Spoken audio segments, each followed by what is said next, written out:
अब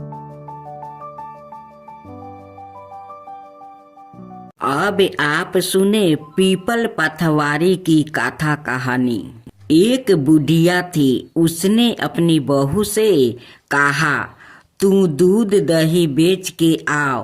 वो बेचने गई तो रास्ते में औरत पीपल पथवारी सींच रही थी। उनको सींचता देखकर बहू ने पूछा कि तुम यह क्या कर रही हो?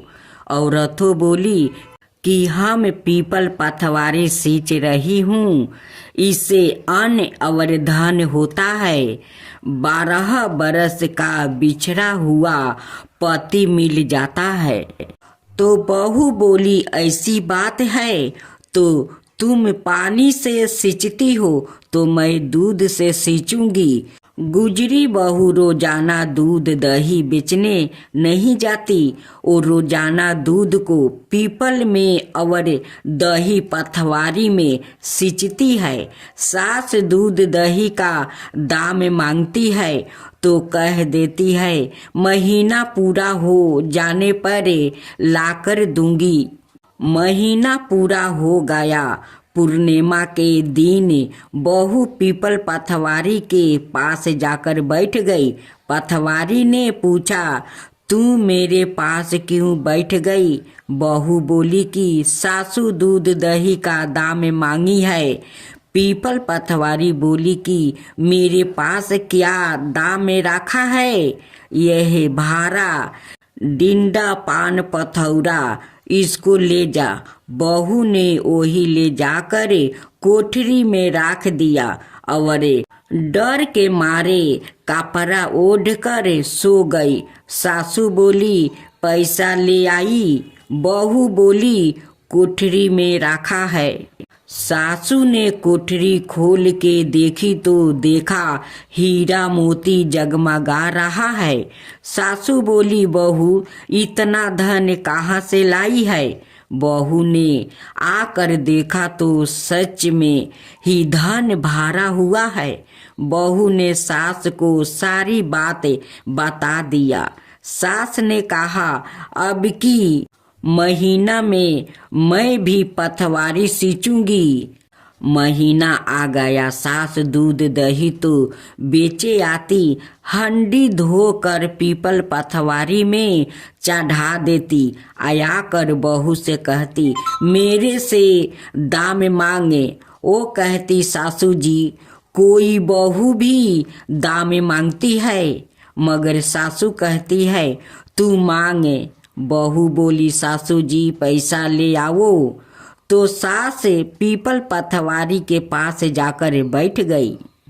पीपल पथवारी ने सास को पान पथौरा भरे ढिंढरा दे दिया।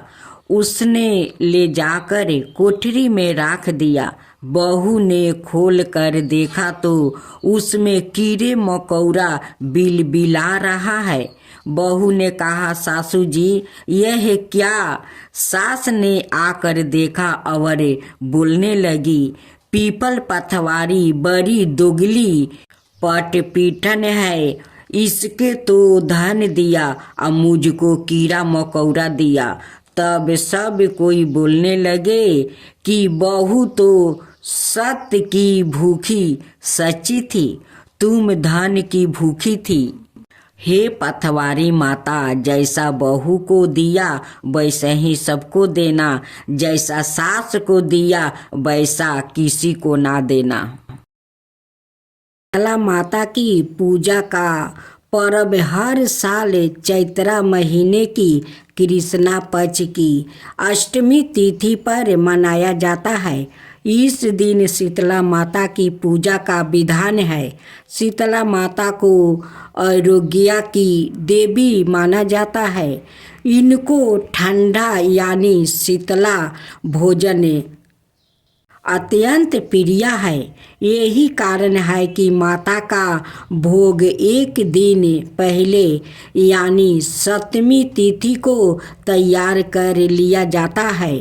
पूजा के साथ व्रत में कथा पढ़ने का बहुत महत्व है।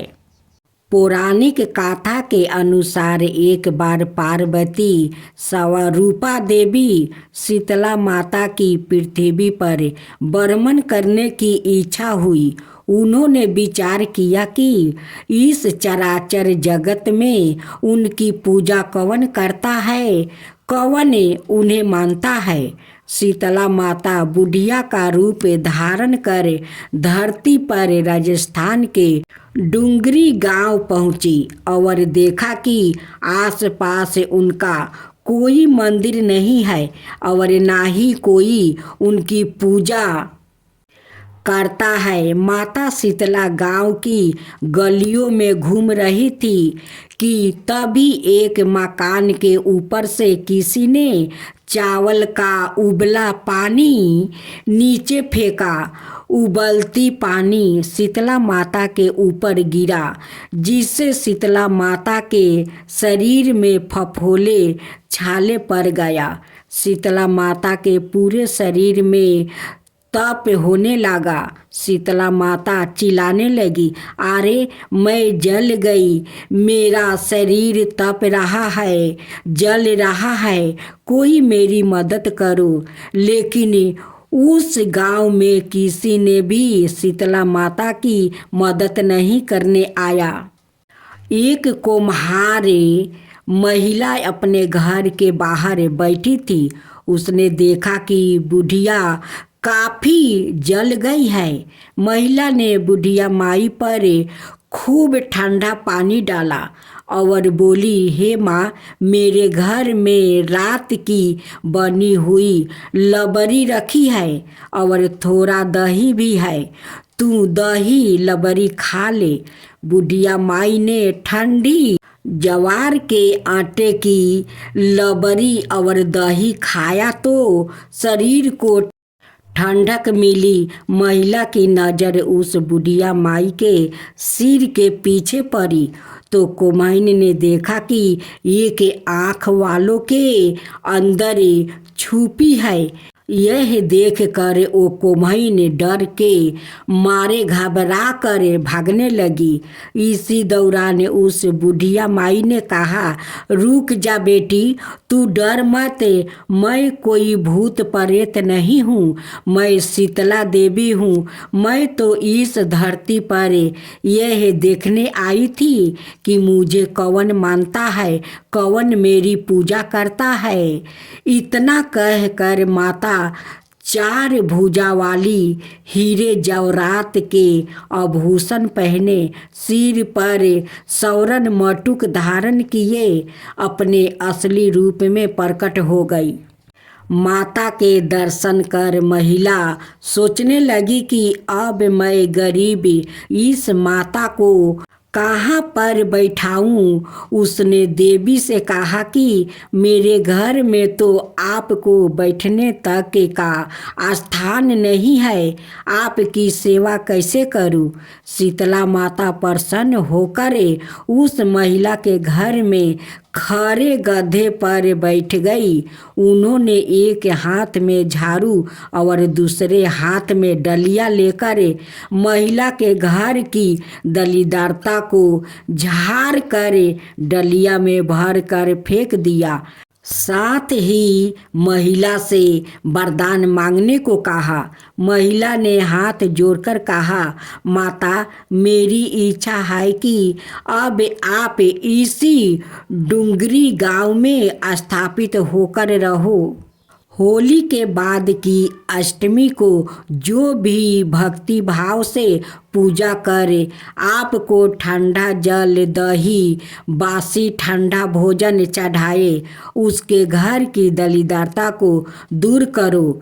शीतला माता ने महिला को सभी वरदान दे दिया और आशीर्वाद दिया कि इस धरती पर उनकी पूजा का अधिकार सिर्फ कुम्हार जाति का ही होगा।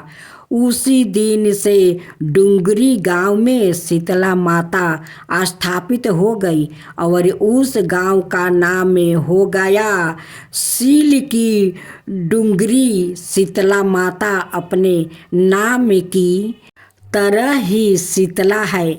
वो अपने भक्तों पर खूब कृपा करती है। श्री कृष्णा राधे राधे। मेरे प्यारे भक्त जनों, आज आप सुनेंगे बुधवार व्रत कथा।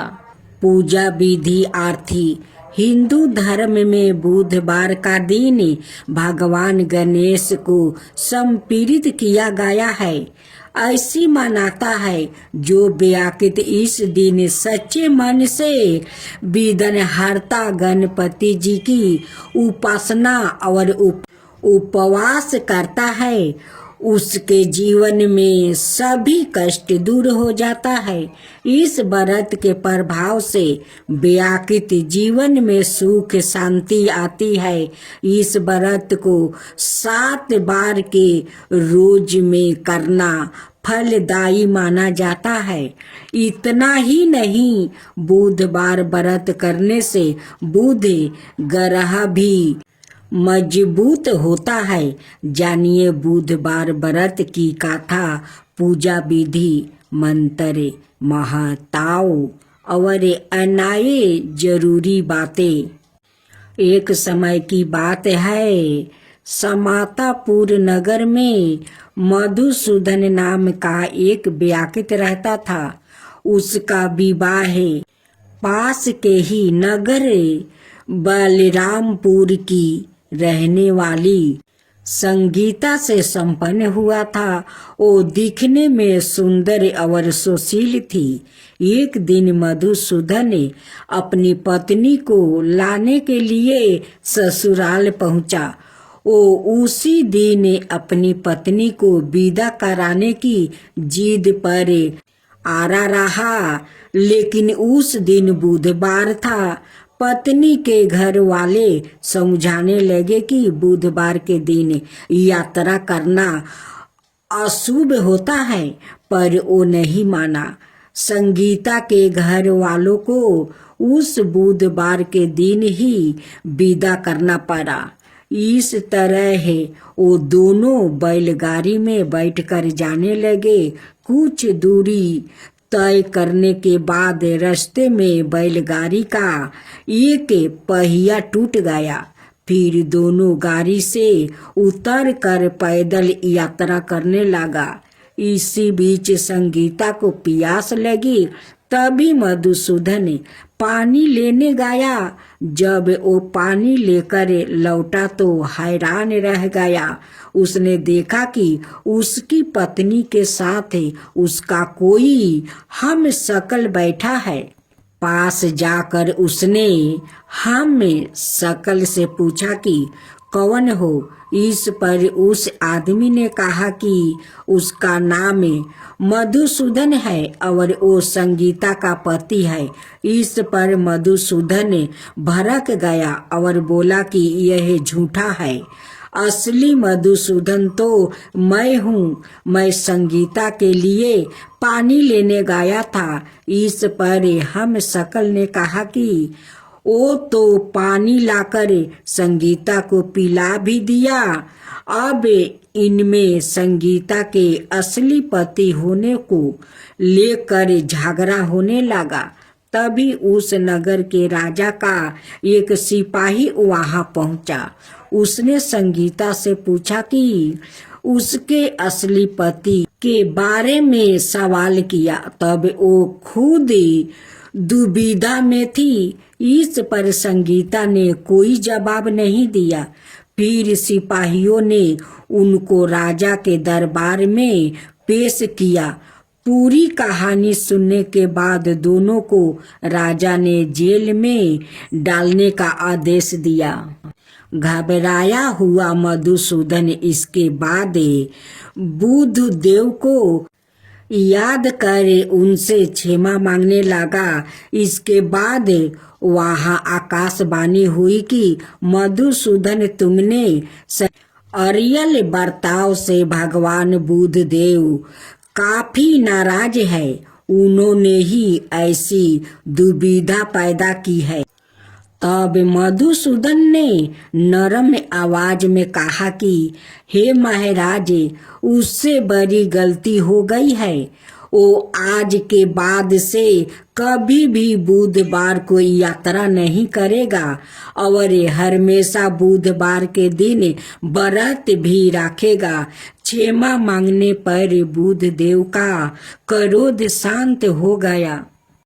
भगवान ने फिर मधुसूदन को क्षमा कर दिया।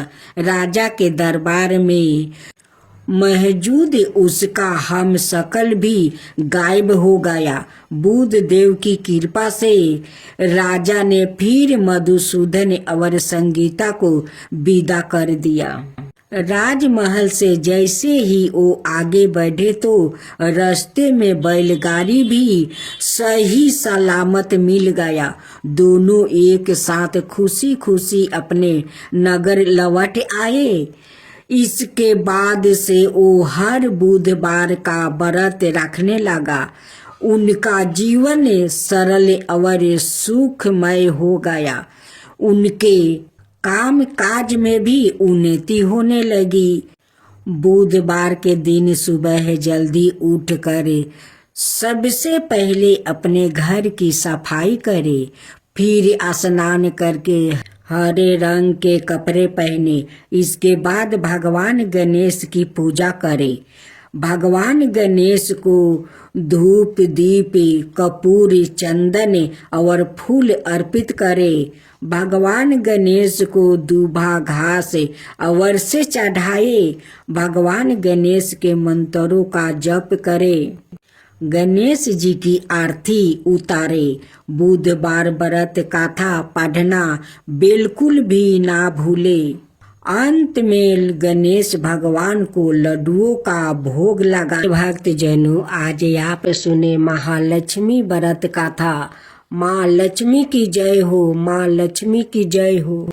प्राचीन समय में एक गांव में एक गरीब ब्राह्मण रहता था। वो भगवान विष्णु का भक्त था। वो नियमित रूप से श्री विष्णु की पूजा करता था। एक बार श्री हरि ने उस ब्राह्मण की पूजा से प्रसन्न होकर उससे वर मांगने को कहा। तब ब्राह्मण ने इच्छा जाहिर की कि लक्ष्मी जी का निवास उसके घर में हो। यह सुनकर विष्णु जी ने लक्ष्मी जी की प्राप्ति का मार्ग ब्राह्मण को बताया। विष्णु जी ने कहा कि मंदिर के सामने एक स्त्री आती है जो यहाँ आकर उपले थापती है। उसे अपने घर आने का निमंत्रित दो। वो धन की देवी है। जब लक्ष्मी जी तुम्हारे घर आएगी तो तुम्हारा घर धन धनाय से भर जाएगा। इतना कहकर विष्णु जी ध्यान मगन हो गए। अगले दिन सुबह 4 बजे से ही मंदिर के सामने ब्राह्मण आकर बैठ गया। कुछ ही देर में लक्ष्मी जी उपले थपने वही आई। ब्राह्मण ने उनसे उसके घर आने का निवेदन किया। वो सुन लक्ष्मी जी समझ गई कि यह सब विष्णु जी ने ही उससे करने के लिए कहा है। तब उन्होंने ब्राह्मण से कहा कि तुम महालक्ष्मी व्रत करो। यह व्रत 16 दिन तक व्रत करने और 16वां दिन रात को चंद्रमा को अर्घ देने के बाद ही तुम्हारा मनोरथ पूरा होगा। इसके बाद लक्ष्मी जी की पूजा कर ब्राह्मण ने देवी को उत्तर दिशा की ओर मुख करके पुकारा। उसकी तपस्या से प्रसन्न होकर माल अपना वचन पूरा किया। तब से ही यह व्रत पूरी श्रद्धा किया जाता है। ऐसा करने से व्यक्तियों को माँ का आशीर्वाद प्राप्ति होता है। महालक्ष्मी व्रत का महताव। हिंदू धर्म में महालक्ष्मी व्रत पूरे 16 दिनों तक रखा जाता है। हालांकि यह निर्जला व्रत नहीं होता है, लेकिन अन्न ग्रहण करने की मनाही होती है। आप इस व्रत में फलाहार कर सकते हैं। 16वां दिन व्रत का उद्यापन किया जाता है। यदि आप 16 दिन तक महालक्ष्मी व्रत करने में असमर्थ है तो शुरुआत के 3 यह आखिरी के 3 व्रत रख सकते हैं। इससे लोग की सभी मनोकामनाएं जल्दी ही पूरी होती है और घर में सुख समृद्धि का वास होता है। अब आप सुनेंगे तुलसी की गाथा। तुलसी से जोड़ी एक गाथा बहुत प्रचलित है। श्री मध्य देवी भगवत पुराण में इनके अवतार की दिव्य लीला गाथा भी बनाई गई है। एक बार शिव ने अपने तेज को समुद्र में फैला दिया था। उससे एक महातेजस्वी बालक ने जन्म लिया। यह बालक आगे चलकर जलंधर के नाम से पराक्रमी दैत्य राजा बना। इसकी राजधानी का नाम जलंधर नगरी था। दैत्यराज कलनेमी की कन्या बिंदा का विवाह जलंधर से हुआ। जलंधर महाराक्षस था। अपनी साता के मध्य में चूरी उसने माता लक्ष्मी को पाने की कामना से युद्ध किया, परंतु समुद्र से ही उत्पन्न होने के कारण माता लक्ष्मी ने उसे अपना भाई के रूप में स्वीकार कर लिया। वहां से पराजित होकर वो देवी पार्वती को पाने की लालसा से कैलाश पर्वत पर गया। भगवान देवाधिदेव शिव का ही रूप धारण करे माता पार्वती का समीप गया, परंतु माँ ने अपने योग बल से उसे तुरंत पहचान लिया और वहां से अंतर्ध्यान हो गई। देवी पार्वती ने क्रोध होकर सारा वृत्तांत भगवान विष्णु को सुनाया। जलंधर की पत्नी बिंदा अत्यंत पतिव्रता स्त्री थी। उसी के पतिव्रता धर्म की शक्ति से जलंधर ना तो मारा जाता था और ना ही पराजित होता था। इसलिए जलंधर का नाश करने के लिए बिंदा के पतिव्रता धर्म को भंग करना ही बहुत जरूरी था। इसी कारण भगवान विष्णु ऋषि का भेष धारण कर वन में जा पहुँचे, जहाँ बिंदा अकेली बर्मन कर रही थी। भगवान के साथ 2 मायावीर राक्षस भी थे, जिन्हें देखकर बिंदा भयभीत हो गई। ऋषि ने बिंदा के सामने पल में दोनों को भस्म कर दिया। उनकी शक्ति देखकर बिंदा ने कैलाश पर्वत पर महादेव के साथ युद्ध कर रहे अपने पति जलंधर के बारे में पूछा। ऋषि ने अपने माया जाल से 2 बांदर प्रकट किया। एक बांदर के हाथ में जलंधर का सिर था और दूसरे के हाथ में धर। अपने पति की यह दशा देखकर बिंदा मूर्छित होकर गिर पड़ी। होश में आने पर उन्होंने ऋषि रूपी भगवान से विनती की कि वो उसके पति को जीवित करे। भगवान ने अपनी माया से पूर्ण जलंधर का सिर धड़ से जोड़ दिया, परंतु सवाए भी वो उसी शरीर में प्रवेश कर गया। बिंदा को इस छल का जरा आभास नहीं हुआ।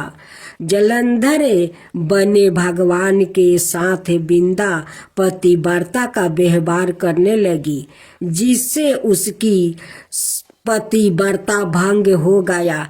ऐसे होते ही बिंदा का पति जलंधर युद्ध में हार गया। इस सारी लीला का जब बिंदा को पता चला तो उसने क्रोध होकर भगवान विष्णु को शीला होने का श्राप दे दिया और सवाए सती हो गई। जहाँ बिंदा भस्म हुई वहाँ तुलसी का पौधा उगा। भगवान विष्णु ने बिंदा से कहा, हे बिंदा, तुम अपने सती व्रता के कारण मुझे लक्ष्मी से भी अधिक प्रिया हो गई हो। अब तुम तुलसी के रूप में सदा मेरे साथ रहोगी। जो मनुष्य भी मेरे शालिग्राम रूप के साथ तुलसी का विवाह करेगा उसे इस लोक और परलोक में विपुल यश प्राप्ति होगा। जिस घर में तुलसी होती है वहाँ यम के दूत भी असमय नहीं जा सकते। गंगा और नर्मदा के जल से स्नान अथवा तुलसी का पूजन बराबर माना जाता है। चाहे मनुष्य कितना भी पापी क्यों ना हो, मृत्यु के समय जिसके प्राण मंजीरी रहती, तुलसी और गंगा जल मुख में राख कर निगल जाते हैं। वो पापों से मुक्ति होकर वैकुंठ धाम को प्राप्ति होता है। जो मनुष्य तुलसी और आंवले की छाया में अपने पितरों का श्राद्ध करता है उसके पितरों मोक्ष को प्राप्ति हो जाते हैं। उसी दैत्य जलंधर की यह भूमि जलंधर नाम से विख्यात है। सती बिंदा का मंदिर मोहल्ला कोट किशन चंद में स्थित है। कहते हैं इस स्थान पर एक प्राचीन गुफा थी जो सीधी हरिद्वार तक जाती थी। सच्चे मन से 40 दिन तक सती बिंदा देवी के मंदिर में पूजा करने से सभी मनोरथ पूर्ण हो जाते हैं। अब सुने यमराज और एक बुढ़िया माई की कहानी। एक बुढ़िया माई थी, वो व्रत नियम बहुत रखती थी। एक दिन भगवान के घर से यमदूत लेने आए। बुढ़िया माई यमदूत के साथ चल गई। आगे गहरी नदी बह रही थी। बुढ़िया माई डूबने लगी। तब यमदूत ने पूछा, माई, गाय दान की है?